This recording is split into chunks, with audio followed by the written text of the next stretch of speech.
Picture a monarch striding down a cobblestone avenue, entirely naked, and all around him the citizens applaud the magnificence of his outfit.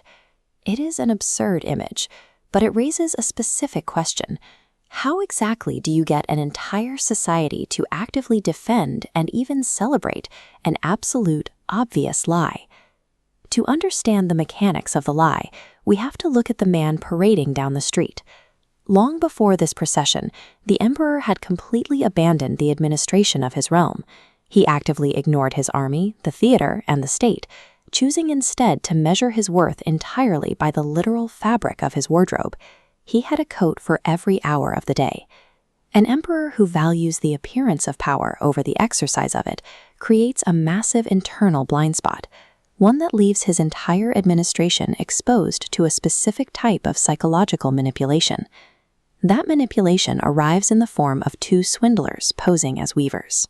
They approach the emperor with a pitch.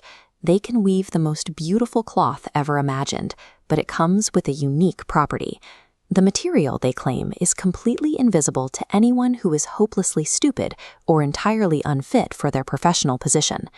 By defining sight as a proxy for intelligence, the swindlers force every observer to choose between their eyes and their reputation. They have tied an individual's objective visual reality directly to their professional and social survival.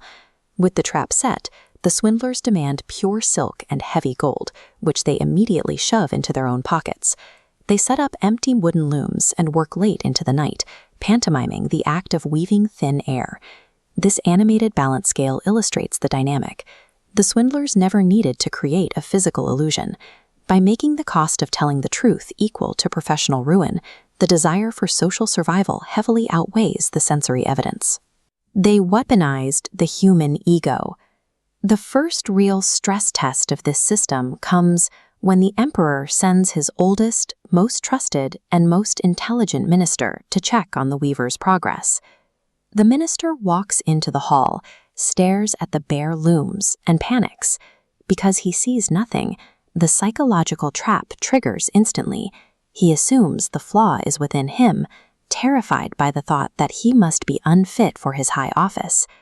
Faced with the choice between admitting reality and facing professional ruin, the minister adjusts his spectacles and calculates his survival. He enthusiastically praises the charming patterns and delightful colors of the empty air. Soon after, the emperor sends a second honest official. He undergoes the exact same internal collapse, returning to the palace to assure everyone of the exquisite design, cementing a consensus built entirely on lies. The guardrails of reality don't snap all at once. Institutional failure begins when a society's trusted experts calculate that protecting their job security is more important than reporting uncomfortable facts. Eventually, the emperor decides to view the magnificent cloth himself. He walks into the weaving room with his select retinue, only to be struck by the realization that his eyes see nothing but wooden frames. But his dilemma is uniquely deadly. Because his most trusted experts have already validated the cloth's existence, the emperor assumes his own blindness is the anomaly. He believes he must hide his failure from the very officials he employs. Desperate to maintain his authority, the emperor nods complacently, praises the empty looms, and awards the swindlers knighthoods and official titles. The void on the loom now carries the official stamp of the highest seat of power.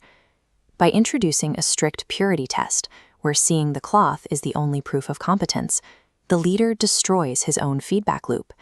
He isolates himself inside an echo chamber, where no one is allowed to state the obvious. Sociologists have a specific term for what is happening in the emperor's court: pluralistic ignorance.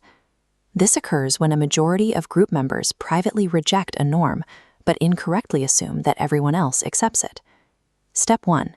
Notice the red X inside each node. Everyone privately rejects the delusion, but keeps it hidden.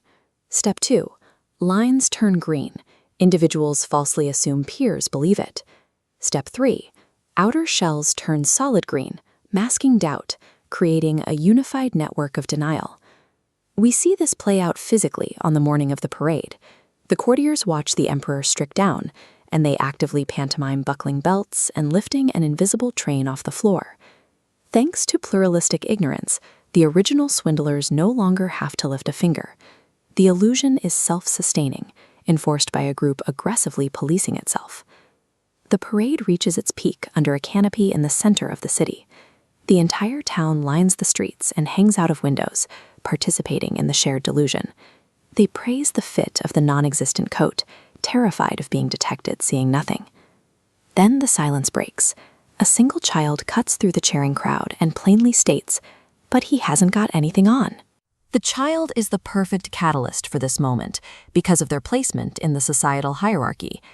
Out of everyone in the city, the child is the only person with zero social capital to lose. The child doesn't hold a title.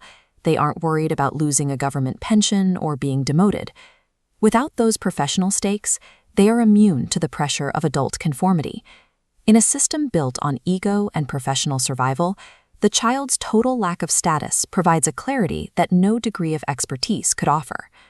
The child's raw observation acts as an immediate permission slip for the adults. The whisper ripples through the crowd until the spell of pluralistic ignorance shatters, and the entire city finally shouts the reality. The emperor is naked. But while the crowd awakens, the emperor makes a chilling calculation. His flesh creeps as he realizes the citizens are right, yet he decides he must go through with the procession anyway, marching stiffly forward with his lords solemnly clutching empty air behind him. It exposes a reality about power. Collective illusions among the public are fragile, easily shattered by a single fact. Institutional pride, however, is fiercely stubborn. Societal manipulation relies on the fear of looking foolish. When the system is built on insecurity, protecting the truth requires the profound